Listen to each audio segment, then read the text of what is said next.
আসসালামু আলাইকুম দর্শক, আমি রুনা আক্তার। প্রথমেই থাকছে আজকের খবরের বিশেষ বিশেষ শিরোনাম।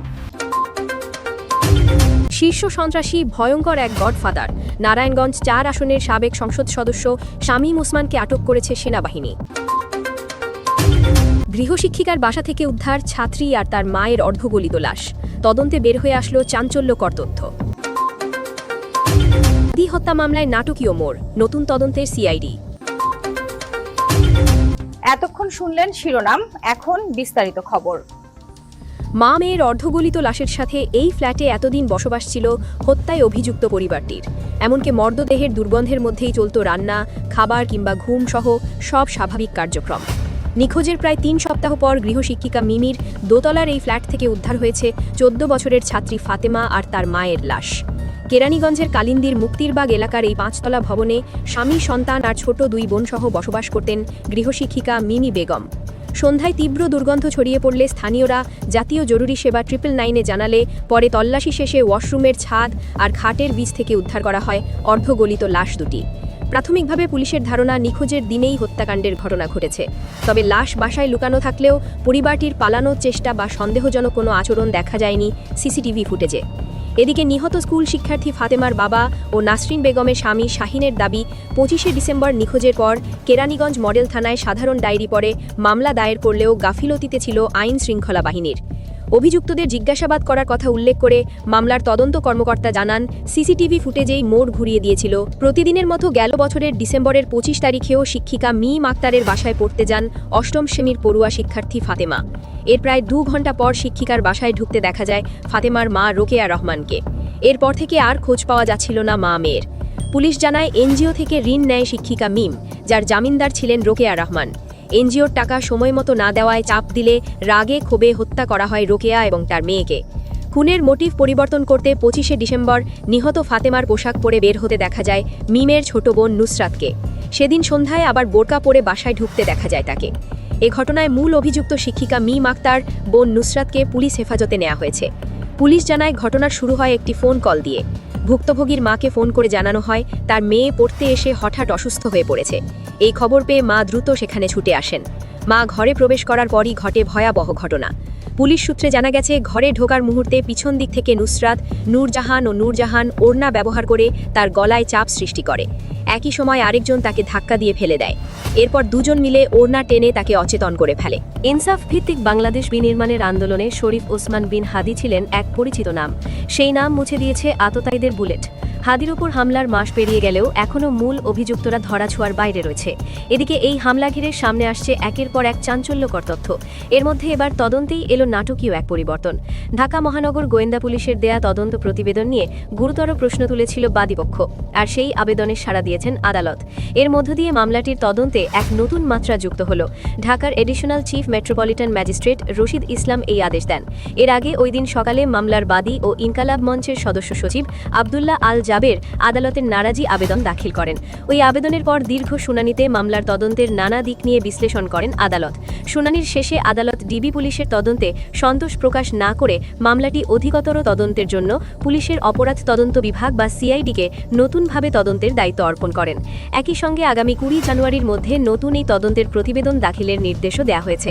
ডিএমপির প্রসিকিউশন বিভাগের ডিসি মিয়া মোহাম্মদ আশিস বিন হাসান আদালতের আদেশের বিষয়টি নিশ্চিত করেছেন। তিনি জানান, আদালত মনে করছে মামলার সব দিক এখনও স্পষ্টভাবে উঠে আসেনি এবং সত্য উদ্ঘাটনের জন্য পুনঃ তদন্ত প্রয়োজন। আদালতের শুনানি চলাকালে বাদীপক্ষের আইনজীবী ডিবি পুলিশের তদন্ত নিয়ে একাধিক গুরুতর প্রশ্ন তোলেন। তার বক্তব্য অনুযায়ী, হাদি হত্যার মূল রহস্য উদ্ঘাটন না করেই তাড়াহুড়ো করে চার্জশিট দাখিল করা হয়েছে, যার ন্যায্য বিচার প্রক্রিয়াকে দুর্বল করে দিয়েছে। ডিবির তদন্ত প্রতিবেদনে একজন ওয়ার্ড কাউন্সিলরকে হত্যাকাণ্ডের মাস্টার মাইন্ড হিসেবে উল্লেখ করা হলেও বাদীপক্ষের দাবি এটি একটি সুপরিকল্পিত বড় পরিসরের হত্যাকাণ্ড। তাদের মতে শুধু একজন কাউন্সিলরের পক্ষে এমন হত্যাকাণ্ড ঘটানো কোনোভাবেই সম্ভব নয়, বরং এর পিছনে আরও প্রভাবশালী চক্র সক্রিয় রয়েছে। বাদীপক্ষের আইনজীবী আরও বলেন, মামলার অন্যতম অভিযুক্ত ফয়সাল করিমের ব্যাংক অ্যাকাউন্টে বিপুল পরিমাণ অর্থ লেনদেনের তথ্য পাওয়া গেছে, কিন্তু এই অর্থের উৎস কিংবা উদ্দেশ্য সম্পর্কে তদন্ত প্রতিবেদনে কোনো গ্রহণযোগ্য ব্যাখ্যা নেই। একই সঙ্গে প্রশ্ন তোলা হয়, একজন অপেশাদার ব্যক্তি কিভাবে এত নিখুঁতভাবে হত্যাকাণ্ড ঘটাতে সক্ষম হলো? তাকে কারা প্রশিক্ষণ দিয়েছে, কারা সহায়তা করেছে এবং কার স্বার্থে সে এই অপরাধে যুক্ত হয়েছে। এসব বিষয়ে চার্জশিটে স্পষ্ট কোনো ব্যাখ্যা উঠে আসেনি বলে অভিযোগ করা হয়। আওয়ামী লীগ সরকার ক্ষমতায় থাকাবস্থায় নারায়ণগঞ্জে একচ্ছত্র আধিপত্য বিস্তার করেছিলেন নারায়ণগঞ্জ ৪ আসনের সাবেক সংসদ সদস্য শামীম ওসমান। সর্বমহলেই তার একচ্ছত্র নিয়ন্ত্রণ থাকত। যে কেউ তার মতের বাইরে গেলেই তাকে নানাভাবে হুমকি ধমকির শিকার হতে হতো। নিজ দলীয় নেতাকর্মী থেকে শুরু করে প্রশাসনের কর্মকর্তারাও তার হয়রানি থেকে মুক্তি পেতেন না। ১৯৮১ সালে সরকারি তোলারাম কলেজের ভিপি নির্বাচিত হওয়া থেকেই ছাত্র রাজনীতিতে নাম আসে শামীম ওসমানের। এরপর ১৯৯৬ সালে প্রথমবারের মতো জাতীয় সংসদ নির্বাচনে অংশগ্রহণ করেন তিনি। আর নির্বাচিত হওয়ার পর থেকেই নারায়ণগঞ্জের স্থানীয় প্রশাসন থেকে শুরু করে পুরো নারায়ণগঞ্জ ছিল তার নিয়ন্ত্রণে। শেখ হাসিনার প্রশ্রয়ে নারায়ণগঞ্জে এ সময় তার অনুগাতরা হয়ে ওঠেন এ জেলার হর্তাকর্তা। ওই সময় শামীম ওসমান বা তার অনুসারীদের বিরুদ্ধে নারায়ণগঞ্জে কথা বলার মতো সাহস খুব কম মানুষই দেখাতে পেরেছেন। তবে এই তথাকথিত সাহসী শামীম ওসমান ২০০১ সালের নির্বাচনে আওয়ামী লীগের ভরাডুবির পর বোরকা পরিধান করে বর্ডার পার হয়ে ভারতে চলে যান। সেখান থেকে পরবর্তীতে তিনি চলে যান কানাডায়।